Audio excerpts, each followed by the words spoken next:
Halo. Halo. Halo. Halo kawan-kawan semua. Kita hari ini malam ini gue lagi ceritanya mau bikin acara ngobrol-ngobrol nih sama Egy sama Rizal. Egy yang satu di Sumatera, yang satu di Jawa. Rizal di mana sih itunya? Tempatnya? Di Jogja. Di Jogja.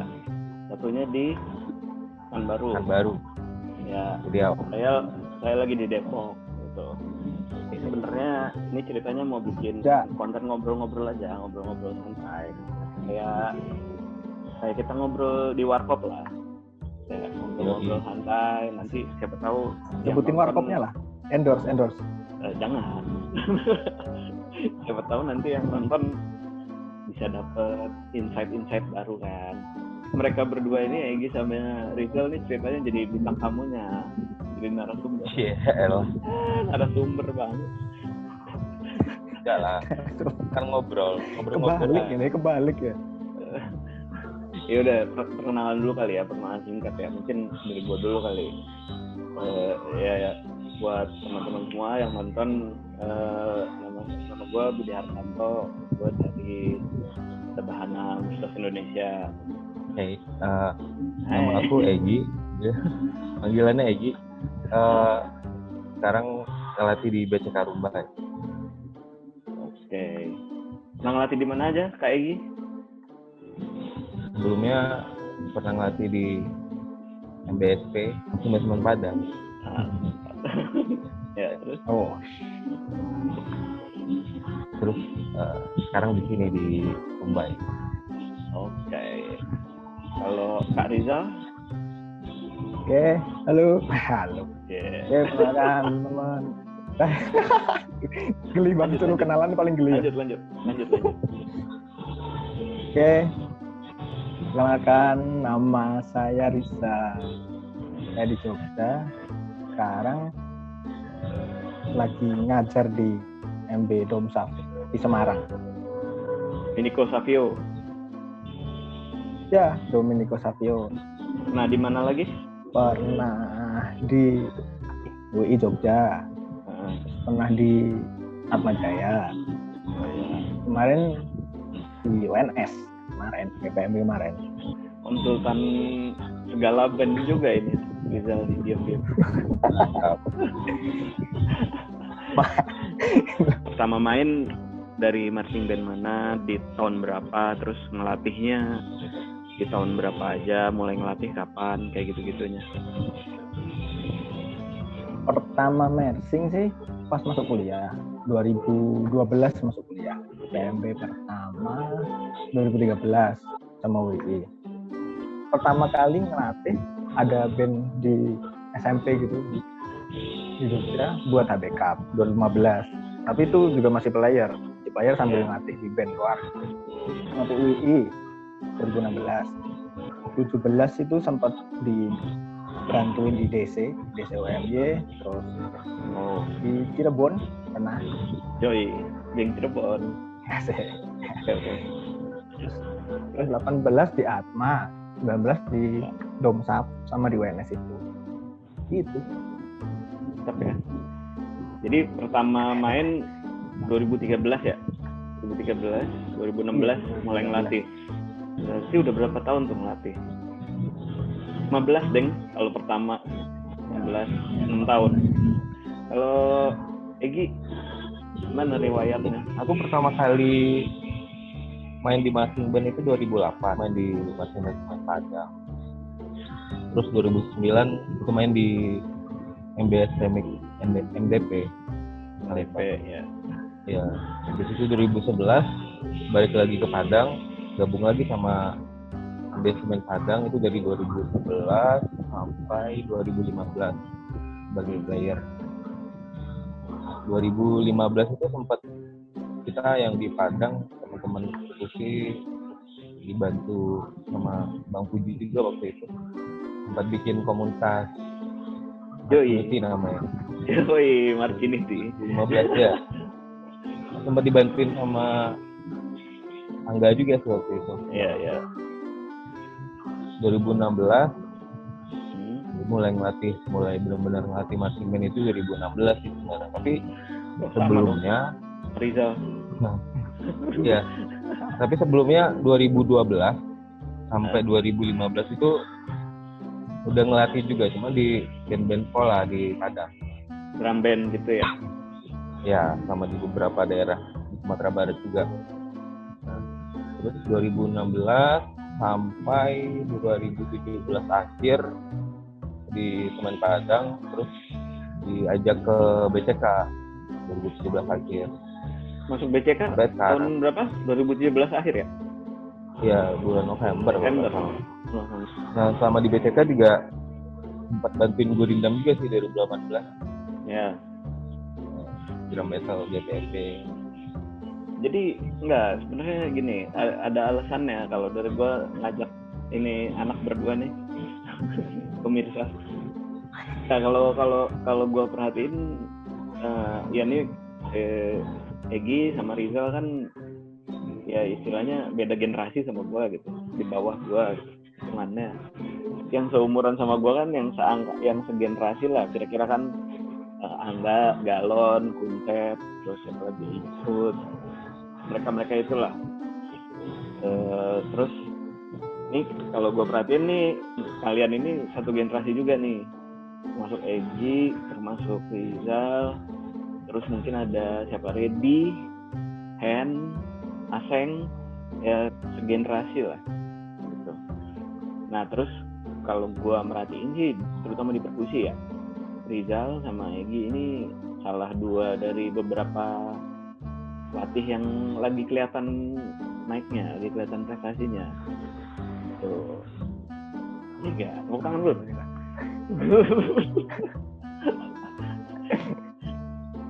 Ya itulah, ya termasuk Rizal, Egi, terus sebenarnya ada juga kayak Reddy, Hen, Aseng yang namanya lagi kedengeran lah.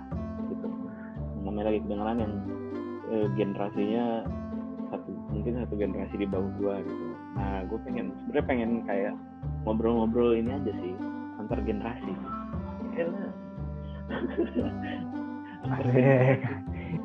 Awal ngelatih tuh gimana sih? Maksudnya apakah memang pas dari baru pas main terus udah mikir gue mau di sini nih, gue mau di bidang ini, mau seriusin apa cuman memang misalnya waktu itu habis jadi pemain udah ntar lulus atau berapa tahun ya udah lulus udah nggak MB lagi gitu. Yang penting pernah ngerasain gimana gitu. Awal tuh ngajar cuma diajakin sih, yang ngajar keluar kampus itu diajakin aja, tapi kok seru kayaknya ketemu orang yang baru terus ngajar ketemu orang baru, duit seru kayaknya. Awalnya sih begitu aja. Terus ini nggak merasa tertarik hari yang lain gitu. Seru di sini dan circle-nya sih, soalnya kakakku dulu juga ini anak Mercy, dapat istri orang Mersing juga, jadi mesti circle-nya tuh orang-orang Mersing gitu loh. Jadinya kayak nggak berasa asing, makanya jadi nggak berasa terjun gitu ya, ngalir aja. Kalau aku sih dulu sambil jadi pemain itu kan udah mulai ngelatih di beberapa sekolah juga gitu. Awalnya diajakin sama senior juga sih, karena beberapa senior itu dulu dia sambil main dia ngelatih juga di sekolah-sekolahan gitu. Terus coba, ya aku mikirnya kesempatan ngelatih itu kayak apa ya? Kayak yang pertama sih pastinya pengalaman baru, terus gimana bisa ngembangin apa yang kita dapat di marching band ke adik-adik yang ada di sekolahan gitu. Awalnya mikirnya begitu, terus jalan ternyata nggak bisa lepas dari marching band. baru berasa ini. Apa sih yang bikin, atau ada satu kejadian tertentu nggak sih yang bikin kalian kayak udah nih fix gue pengen ini, selain lingkungan tapi selain men-trigger itu sih sebenarnya? Kalau aku pribadi sih semenjak ngelatih itu manfaat buat pribadinya tuh jadi lebih banyak. Misalnya kayak kurang bisa berkomunikasi di depan orang banyak, pas ngelatih tuh dituntut buat bisa begitu, buat bisa ngomong sama banyak, menjelaskan sesuatu panjang lebar, tapi harus tepat sasarannya. Terus kenal sama orang banyak yang kayak Mas Rizal bilang tadi, kenal sama orang baru, sharing ilmu, yang gitu-gitu yang seru. Terus bisa ngedidik seseorang, terus dia bisa lebih hebat dari kita, itu satu kepuasan yang gimana rasanya gitu. Setuju. Hal-hal yang gitu aja tuh. Iya. Luar biasa. Iya benar.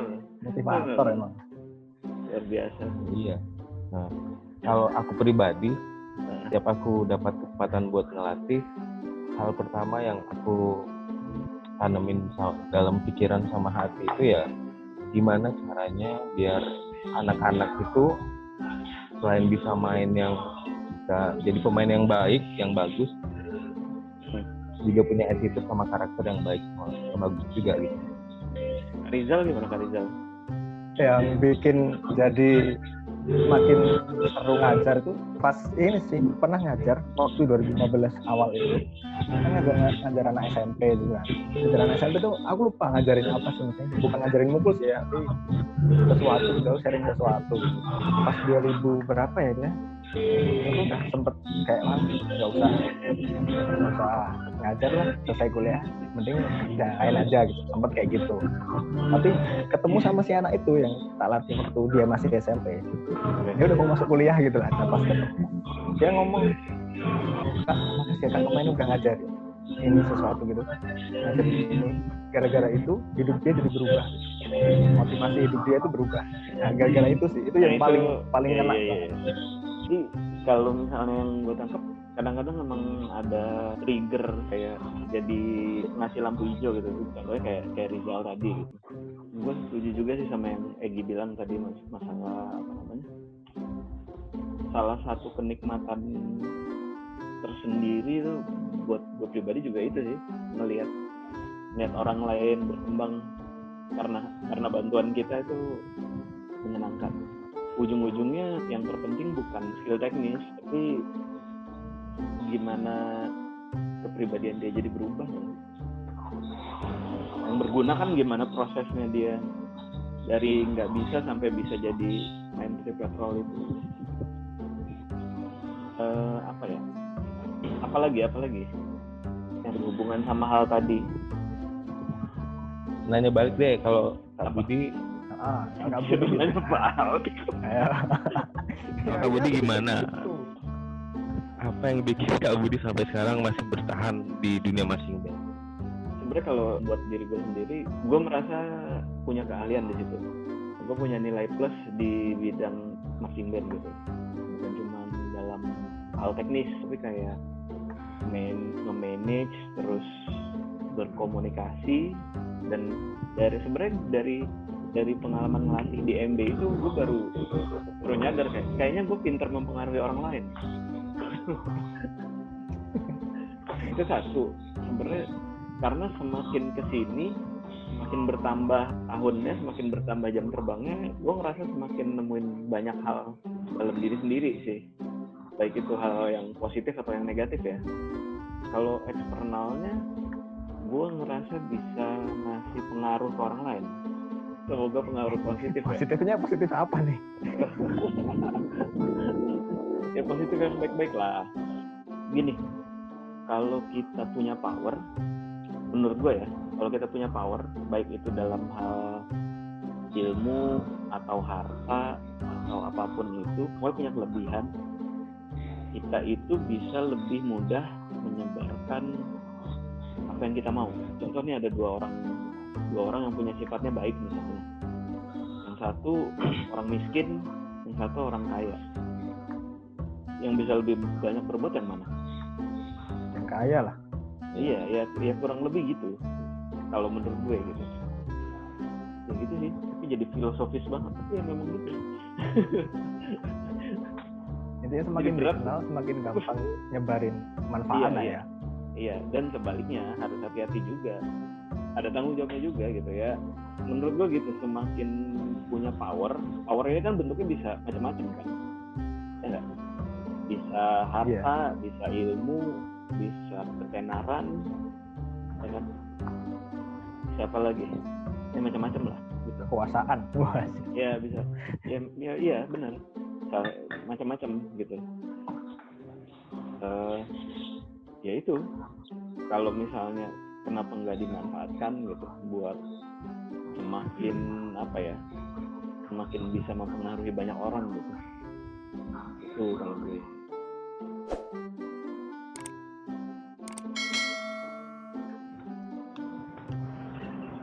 Lanjut lagi. Sekarang gini nih, kalau gue perhatiin pengalaman gue sama kalian berdua agak beda sebenarnya dalam melatih. Gue sebenarnya justru prosesnya lama dulu di UI, baru keluar. Gue awal melatih kan 2007, pertama kali keluar itu 2013. Nah terus gini, berarti kan kalian kan rasain perpindahan dari let's say misalnya drum band yang junior gitu ke band yang lebih dalam tanda kutip serius. Kalau dulu itu yang paling ngerasa sulit itu justru di ngebahasainnya sih. Mungkin kadang kalau anak SMP itu kan perlu bahasa yang sederhana banget ya, karena mungkin mereka juga anak sekolah, tuntutan tugas dan sebagainya, terus belum terlalu bisa rasionalnya itu belum ini banget ngebahasainnya. Terus ketika ngajar di kampus, kalau kita terlalu detail, misalnya terlalu detail dalam ngomong atau jelasin, jadi kesannya bertele-tele. Kalau di kampus rasanya gitu kan, mereka udah bisa mikir, udah bisa dewasa, rasanya bertele-tele itu sih. Terus ngerasain tanggung jawabnya sih.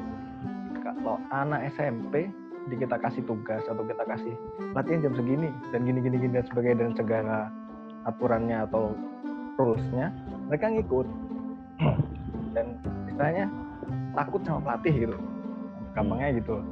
Tapi kalau tiba di kampus, anak-anak kampus nih dikekang nggak mau, kalau nggak diatur lepas kemana-mana. Iya benar. Itu susahnya itu sih. Mana kemarin ngajar anak SMP kita kasih aturan gini, ketika di kampus nggak jalan, malah lebih jalan kalau kita harus discuss sama-sama enak gitu. Itu yang paling pertama susah sih. Kalau teknik aku rasa kalau di kampus justru malah ada staff, ada senior alumni, asal juga anak-anak yang mungkin dari unit yang udah bagus itu bisa bantuin. Tapi kalau di SMP kan kita ngajarnya sendirian, itu kayak gitunya itu sih yang bikin sempat ini harus gimana, mana perpindahannya cepet kan itu. Iya, berarti kan ada itu dari latar belakang SDM kan, berarti kan ada gap kan.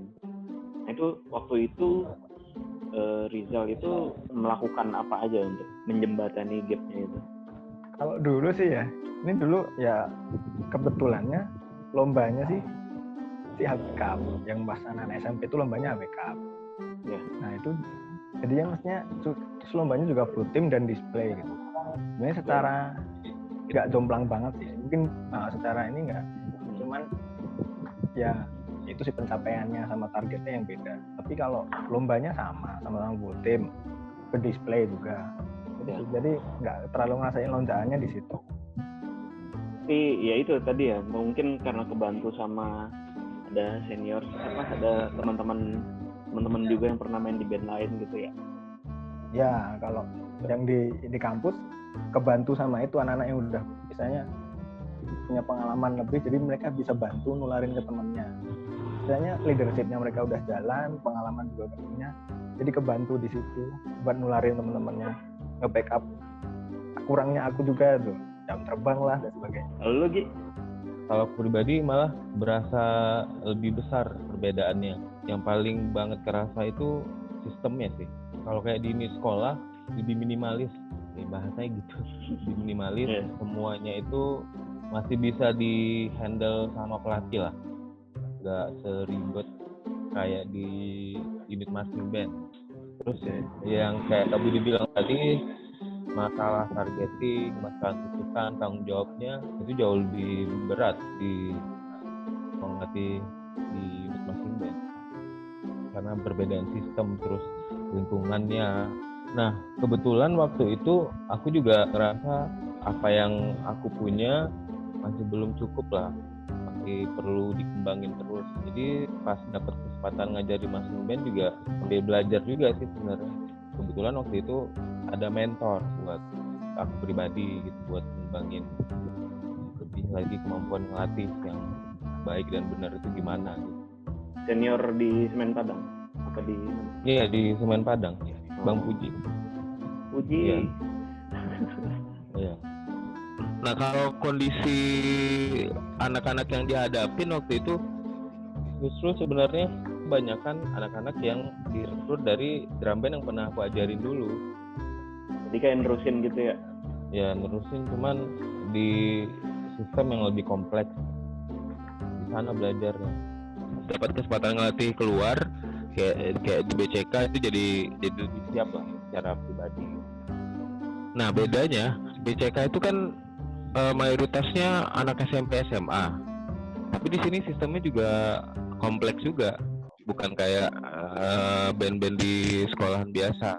Ada yang ngurusin, ada banyak elemen lah yang ngejaga band ini biar bisa tetap jalan. Gimana ngejalin hubungan ke semuanya biar tujuan yang baiknya bisa tercapai. Tantangannya juga berat. Ini sebenarnya menarik nih, maksudnya kalau gue ngeliatnya si Egi backgroundnya kebanyakan nanganinnya band perusahaan. Nah terus si Rizal mulainya mirip sama gue, berarti dari band kampus kan.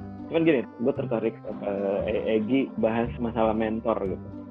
Ini sebenarnya kan yang kita mau bahas ini juga gitu kan.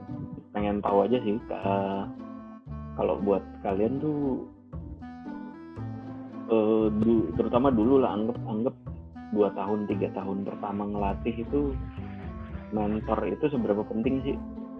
Peran mentor dalam perkembangan aku sebagai pelatih itu penting, maksudnya cukup berperan besar. Kebetulan mentor yang aku punya dulu itu jam terbang udah dibilang tinggi lah. Jadi banyak hal yang bersifat teknis itu pasti, terus hal-hal non teknis juga banyak, kayak kemampuan berkomunikasi, beradaptasi sama lingkungan, cara menghadapi anak-anak, menyelesaikan masalah, ngasih solusi, cara berpikir cepat, terus hal-hal yang berhubungan sama pribadian lah yang dibutuhin sebagai seorang pelatih buat menguasai lapangan. Yang dulunya aku mikir ngelatih itu hal yang simple aja, ternyata lebih kompleks. Banyak hal yang tahu ternyata. Misalnya buat ngasih tahu ke anak-anak dia bisa bener main role, open role atau role yang cepat. Itu ada prosesnya, gimana caranya penyampaian kita tepat sasaran, nggak asal-asalan, terus efektif. Hal-hal kayak gitu yang banyak dipelajarin. Apa sih bagi Rizal tuh mentor itu seberapa penting? Itu dulu. Penting banget sih kalau dibilang, karena jadi role model ngajarnya itu gimana kan. Sampel ngajar, contoh ngajar itu gimana. Terus biasanya pelatih awal-awal tuh kan egonya tinggi ya, entah ego entah idealisme nggak tahu juga. Pasti kayak pengen wah gitu, gue jadi pelatih nih gitu. Nah biasanya mentor itu ya yang ngajarin itu biar nggak meledak-ledak. Itu sih bantu ngontrol itu, ngarahin. Terus biasanya orang awal-awal ngajar, ini pengalaman gue sih, awal-awal ngajar kayak mencoba bahasanya tinggi-tinggi biar kelihatan jago. Terus sama si mentor ini benar. Ya kamu harus bisa pakai bahasa sesederhana itu.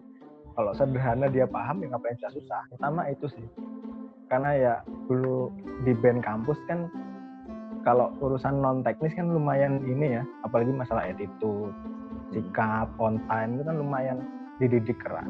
Unit kampus zaman dulu kan disiplinnya lumayan tinggi, itu kebantu di situ. Tapi kalau untuk ngajar ya mentor dari luar itu sih, maksudnya pelatih, konsultan itu yang ngebantu Bang. Siapa mentornya kalau boleh tahu? Dulu tuh kalau pelatih pertama yang ngajarin juga dan pas aku naik dia masih dampingin tuh Mas Ekos yang ininya masing staff kalau tahu. Konsultannya Kak Anto Black. Ya, Anto. Nah, itu yang banyak jadi role model ini sih. Materi, ngajar, penyampaian, terus apalagi Kak Anto orangnya gede hitam serem gitu kan. Auranya. Oh, dikatain tuh. Oh, nanti orangnya lihat ya. Waduh.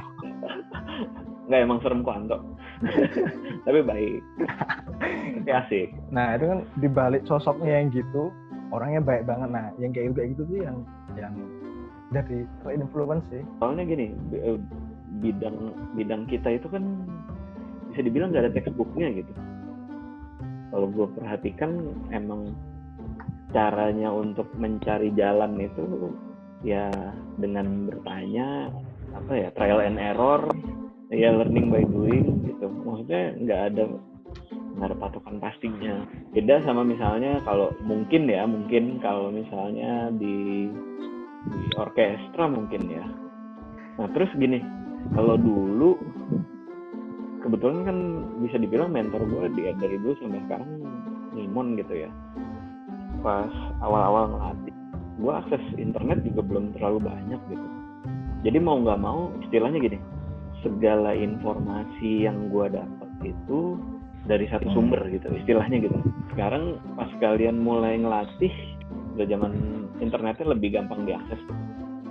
Gimana cara kalian menyaring dan memilah dari banyaknya sumber informasi itu, tahu dari mana itu yang tepat, itu yang kurang tepat gitu buat kalian? Gimana aja? Kalau aku dulu nyaringnya itu dari video, misalnya YouTube ya, video yang tak dapat, misalnya aku nyari stroke, terus aku tanyain ke orang yang aku rasa bisa dijadikan informan lah, kayak saya Mas Budi, Kanto, terus Haki, terus nyari orang-orang yang menurutku kayak tipikal karakter ngajarnya beda-beda, nyari sampel-sampel gitu, terus aku nanyain perspektif mereka tentang ini gitu. Kalau menurut Kak Budi gimana, kalau Kak Anto gimana, Haki gimana, Mas Galon gimana. Dari situ kan bakal kepikir, dari perspektif mereka ini kayaknya cara yang paling gampang aku pakai yang ini deh. Ngamatin, terus tak teliti juga, terus baru modifikasi sesuai sama waktu yang aku punyain gitu. Shortcut lah, tapi juga sekarang buku literatur itu juga lebih gampang bahasa Inggris. Yeah. Misalnya sekarang ada situs Gridbook, Gridtip gitu. Sebut merek ya. Boleh sebut merek. Sebut merek. Itu juga tinggal beli, banyak informasi yang gampang dipahami. Gitu sih. Kita pintar-pintar milih sumbernya aja sih. Tinggal kita pintar-pintar nyari referensinya. Sering orang pakai lah, viewersnya banyak mungkin atau gimana, itu kan juga lebih gampang mensortirnya. Kalau lu gimana Gi? Kalau aku sih di awal-awal dulu sebenarnya malah jarang. Ada sih beberapa kali melihat beberapa referensi video penampilan band mana gitu di YouTube gitu. Nah kalau aku sih dulu lebih banyak nanya sih ke yang lebih senior. Gimana ya, kalau di Padang itu sebenarnya kita jarang kedatangan orang-orang yang udah banyak jam terbang. Kita banyak ngerjainnya sendiri dan bareng-bareng. Kalau kayak di Semen Padang dulu Mas Nimon kan dulu konsultannya di Semen Padang. Itu kan durasi dia datang itu paling cuman 2 minggu, 3 minggu, dan kesempatan buat komunikasi pada waktu itu juga nggak banyak. Nah sampai 2015 itu Bang Puji dia stay lama di Padang, yang ngedorong kita buat bikin komunitas Maskinity yang dibilang tadi di awal. Nah dia juga itu datengin Bang Angga. Nah di sana mulai banyak nanya, ngelihat gimana dia main, terus gimana cara dia ngelatih, cara pandang dia, pengalaman dia, belajarnya banyaknya di sana gitu. Karena sebelumnya ya cuma kita aja dengan ilmu yang terbatas tuh. Pokoknya kalau aku, siapapun yang aku temuin punya pengalaman yang lebih banyak, itu aku tanyain gitu. Aku juga filter ke diri sendiri, apa yang didapat dari orang-orang itu ini bisa diaplikasikan dengan baik apa enggak gitu. Berarti cara memfilternya tuh gimana?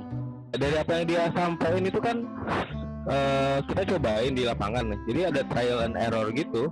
Oh iya. Gitu sih. Misalnya pendekatan mainnya gimana gitu, terus dicobain, nyaman nggak sama yang dicobain gitu, anak-anaknya nyaman nggak, terus hasilnya gimana gitu. Kalau misalnya belum maksimal ya dimodifikasi sendiri, maksudnya dikembangin sendiri lah gitu. Sampai akhirnya dapat hasil yang baik gitu. Kalau Rizal gimana? Cara memfilternya itu gimana sih? Kalau kayak misalnya aku di Jogja, sebenarnya kan ada komunitas ya, kayak jam mungkin, dan di situ sih lebih kan kalau jam kumpul tuh sharing pemanasan, kadang kita latihannya cuma 10 menit tapi ngobrolnya 1 jam. Kadang kita misalnya aku ada bahan misalnya, Mas kalau ini gimana ya, lebih ke itu sih. Dulu awal-awal memfilternya dari kayak gitu, dimudahkan sama si komunitas itu sih, jam itu sih. Nah itu, tapi kan biar gimana pun, walaupun misalnya dalam satu lingkup Jogja itu kan ada banyak orang toh, cara sampai mengerucut ke kesimpulan yang sekarang dipakai metode ngajar tuh gimana? Kalau aku dulu nyocokin sama karakterku juga sih. Dia nyampeinnya kayak gitu, materinya kayak gitu. Orang yang berbeda yang nyampein tuh pesannya berbeda kan. Nah, aku kadang nyesuaiin sama itu. Dia bahasanya kayak gitu, metodenya gini. Kayaknya aku nggak bisa ngomong sekayak dia gitu. Jadinya, kayaknya terus tak modif, ngambil inti-inti pesannya sih. Kalau cara mengaplikasikannya itu sama kayak kita mau pakai wajan yang mana buat masak telur, mau pakai yang rata, mau pakai yang cembung, mau pakai panci, itu kalau koki yang baik itu tahu mau masak tuh pakai yang mana. Kalau yang gue ambil kesimpulannya dari kalian berdua itu berarti kan ada proses, bukan cuma sekedar kita cocok apa enggak, tapi berhasil apa enggak. Terus gue punya pengen pertanyaan sih, pengen tahu pendapat aja. Ini kan banyak nih di sosmed, di Instagram, ngepost klik kayak gitu. Kalau aku sih nanggepinnya itu berarti jadi bukti kalau sebenarnya kita mengalami progres yang baik, peningkatan. Berarti SDM kita itu bisa seenggaknya memainkan beberapa part dari yang ada di sini. Mungkin dulu itu susah dilakuin gitu. Sekarang bisa dilakuin, berarti kan ada peningkatan dari segi individu. Positifnya itu sih, jadi indikator. Terus juga buat nyebarin informasi sih, kalau yang tadinya kita nggak tahu ada leak begituan, atau ternyata kayak gitu tuh bisa dimainin kayak gitu. Misalnya kayak note yang unik-unik gitu, yang atasnya ada angkanya dan sebagainya itu kan susah. Tapi begitu kita lihat ada yang nge-cover lah dalam kutip, jadi kita bisa lihat itu tuh kayak gitu loh mainnya. Itu positifnya. Ada nggak negatifnya atau hal yang dikhawatirkan gitu? Nggak ada salahnya sih. Berarti banyak individu di Indonesia yang pengen jadi lebih baik gitu. Ya, walaupun mungkin hasilnya masih belum sempurna atau masih belum sama persis kayak yang ada di video, tapi setidaknya itu yang kayak Mas Rizal bilang tadi, itu nunjukin kalau misalnya kalau kita juga pengen berkembang lebih baik gitu. Nggak ada kekhawatiran atau efek negatif, nggak kira. Sebenarnya yang menarik sih karena Kak Budi yang nanyain ini, kenapa bisa timbul pertanyaan? Kalau menurut gue dia bagus untuk nambah pengetahuan. Ya terkait sama yang tadi sih, yang tadi pembahasan kita sebelumnya. Kalau nggak cermat, dikhawatirkan nanti punya masalah sama kesabaran. Di sosial media itu kan bikin kita jadi gampang membandingkan diri kita sama orang lain, benar nggak? Iya, itu negatifnya, salah satu hal yang menjurus ke negatif kalau menurut aku. Iya, makanya bilangnya kekhawatiran gitu. Bisa jadi negatif tapi bisa juga enggak gitu. Karena kalau mau ngomong jujur ya ada beberapa video-video yang gue lihat yang menurut gue kalau secara teknik dasar masih amat-amat kurang, tapi ya maksain kayak gitu. Kalau ditanya pendapat gue lebih menyarankan perbaiki dulu basic tekniknya dulu. gue cuman khawatir banyak yang jadi terburu-buru. Sedangkan bidang kita ini berkaitan sama skill. Skill itu adalah suatu kemampuan yang dilatih dan butuh waktu. Yang depan dulu, lu tadi kan nanya gitu. Kalau menurut aku sih balik ke dirinya sendiri lagi, balik ke pribadi yang ngelakuin itu sih. Ini kadang ada juga sih yang coba mainin materi susah, tapi sebenarnya dia belum sampai ke level yang itu, tapi dia nggak sadar loh. Ada juga yang kayak gitu.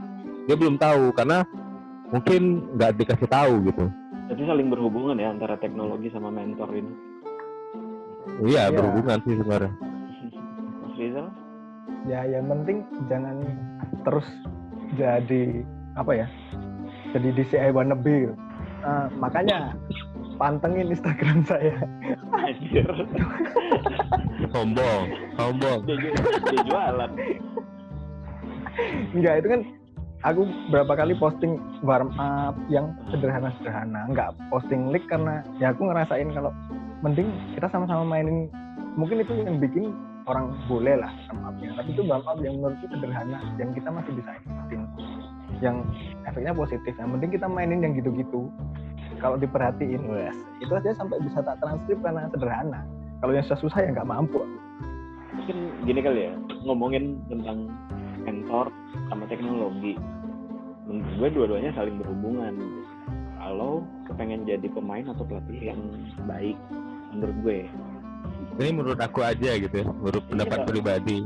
Kalau pengetahuan sama skill itu bisa dipelajarin. Memang kalau attitude, itu agak susah. Rizal, udah tangkap? Secara garis besar kan tentang mentor dan teknologi gitu, informasi gitu. Harus informasi. Nah, kalau kesimpulan dari Rizal apa? Kalau aku dari teknologi sama mentor tadi, ini aku bingung nih apa dulu, tapi yang pastiin ketika kita nonton atau mencari ilmu atau memberikan, bahkan itu memastikan membagi sesuatu yang positif sih, yang baik. Maksudnya kadang omongan kita yang sepele itu bisa merubah hidup orang kan. Nah, takutnya kalau omongannya pas enggak gitu. Maksudnya pun juga sama informasi tadi. Misalnya ada orang lagi lihat video terus nanya ke kita. Nah, itu kita harus bijak jawabnya juga. Kalau kita bilang, videonya jelek, bisa jadi bikin orang itu nggak mau nonton video itu lagi atau nggak mau nyari ilmu lagi. Itu penyampaian kita biar orang nggak jadi kapok belajar. Terus itu sih dari mentor ataupun teknologi itu tadi, sama open mind. Maksudnya bener salah itu kayaknya kalau misalnya dokter gitu ya, dokter itu bener salah itu jelas, atau salah sambung urat atau gimana kan repot gitu. Tapi kalau sesuatu yang sama tentang rasa itu jadinya relatif kan. Jadi nggak bener salah, tapi tentang estetik sama enggak, efektif sama enggak, enak apa enggak. Kalau sesuatu sama rasa kan kayak gitu. Kalau menurut aku sih hubungannya mentor sama teknologi yang bisa diakses sekarang, kalau buat pribadi sih lebih ke filter dirinya sih, karena itu kan berhubungan sama sesuatu yang pengen kita cari tahu gitu kan. Mentor kita tanya macam-macam, sesuatu yang dari kita nggak tahu terus kita jadi tahu. Terus kalau informasi teknologi ya banyak lah yang bisa didapatin di sana, kayak dokumentasi video, terus gimana band-band di luar itu kayak gimana, macam-macam. Ya itu lebih ke, ini sebagai pelatih filternya harus pintar-pintar nyaring biar pas kita aplikasikan di lapangan itu bisa sesuai dengan tujuan yang baik. Itu aja sih kalau menurut aku. Kalau aku sih, kalau jadi pelatih, aku pikirin aku punya manfaat buat orang banyak, itu aja sih. Ini nih Wih, luar biasa itu kan. Punchline-nya kena ya. Berarti kalau bisa gue simpulkan tuh, kita semua setuju kalau punya mentor itu penting gitu. Punya mentor itu penting, sebenarnya mentor itu kalau buat gue pribadi tadi mungkin mau nambahin, bisa jadi alarm juga sih buat kita gitu. Bukan cuma ngajarin cara ngomong, cara ngajar, cara mukul dan lain-lain, tapi kadang-kadang bisa jadi orang yang jadi alarm gitu, ngingetin kita, lo lewat batas gitu, lo harus step back dulu, harus mundur dulu, tahan diri dulu gitu misalnya. Contoh, gue pernah ngalamin itu soalnya waktu itu gitu. Terus yang kedua, berguna juga untuk nyari supaya bikin pandangan kita lebih objektif sama permasalahan yang kita hadapin di lapangan gitu. Ketika kita punya orang yang kita percaya, yang kita anggap kompeten, bisa ngebantu kita ngasih pendapat dan ngasih pandangan terhadap suatu masalah, biasanya sih ya, kalau dari pengalaman gue, bisa lebih bikin kita lebih objektif dalam melihat masalah itu. Kalau kita bisa lebih objektif melihat masalah itu, nggak ada bias, nggak ada subjektivitasnya kecil, biasanya lebih gampang nyari solusinya, dan solusinya lebih tepat sasaran. Mentor ini juga berguna untuk membantu kita melihat hal-hal yang mungkin kita nggak lihat. Buat gue gitu. Tuh. Nah, terus kalau yang berkaitan sama informasi tadi, arus informasi, ya itu sih bantu ngerem juga gitu. Tapi intinya gini, kalau misalnya yang gue dapat dari kesimpulannya Egy sama Rizal, sebenarnya tuh ngaruh ke, tadi berapa kali disebut sebenarnya open minded itu kan masuk attitude juga. Kalau dari gue sendiri, kalau masalah teknologi lebih cermat aja. Maksudnya yang tadi gue bilang, teknologi itu bisa jadi memudahkan kita, tapi jangan lupa juga ada resiko untuk bikin kita jadi hilang arah, atau bukan hilang arah sih, tapi karena terlalu banyak informasi yang kita terima, kita malah jadi kebingungan.